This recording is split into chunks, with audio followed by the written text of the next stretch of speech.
Bonjour à tous et bienvenue sur la chaîne. Aujourd'hui, on va voir comment commencer un potager vraiment productif chez soi, même quand on a peu d'espace.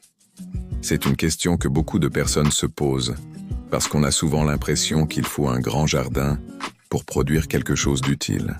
En réalité, ce n'est pas forcément vrai. On peut déjà faire beaucoup avec une petite surface, à condition de partir sur de bonnes bases. Le premier point important, c'est de comprendre qu'un petit potager ne doit pas chercher à tout produire.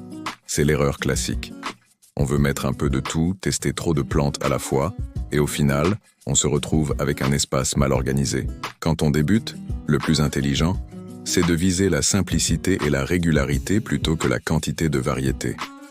Concrètement, si tu as un balcon, une terrasse ou juste un coin lumineux, commence par identifier 3 choses. La lumière disponible, la place réelle que tu peux consacrer à tes cultures, et le temps que tu peux y accorder chaque semaine. Si tu as beaucoup de lumière, tu peux aller vers des plantes plus gourmandes. Si tu as peu de place, il faut penser verticalité. Le deuxième point essentiel, c'est le choix des cultures.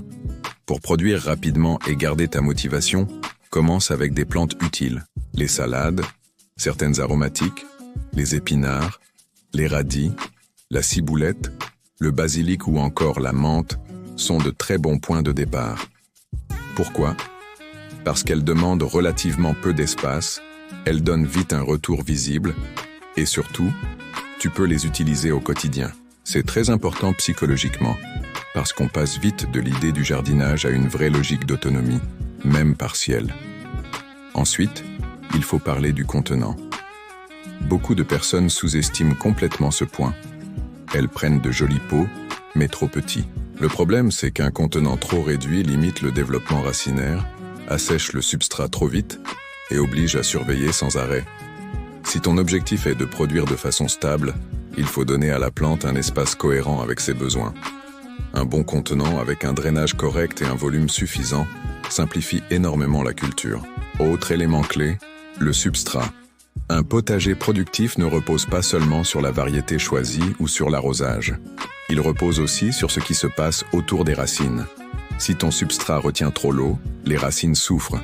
Il faut chercher un mélange équilibré, capable de garder une certaine humidité tout en restant aéré. C'est souvent un détail invisible pour les débutants, mais c'est en réalité l'une des bases les plus importantes. Maintenant, parlons organisation. Si tu veux produire sur une petite surface, tu dois penser en termes d'optimisation. Cela veut dire placer les plantes selon la lumière, regrouper celles qui ont des besoins proches, utiliser la hauteur quand c'est possible. Un petit espace bien pensé peut produire davantage qu'un grand espace mal géré. Ce n'est pas la taille du lieu qui fait l'efficacité. Il faut aussi accepter une idée simple.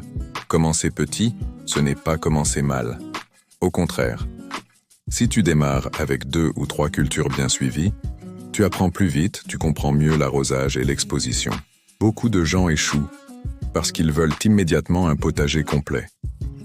En réalité, l'autonomie alimentaire se construit progressivement.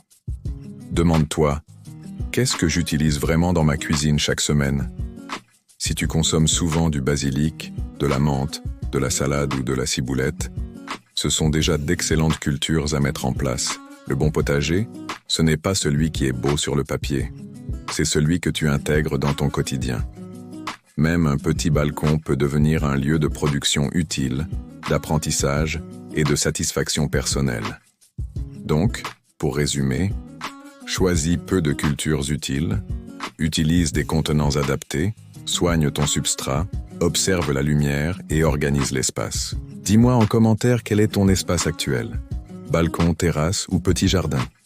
Et n'oublie pas de t'abonner pour plus de conseils. Ici, le but, c'est d'avancer pas à pas vers plus d'autonomie alimentaire à la maison. À bientôt.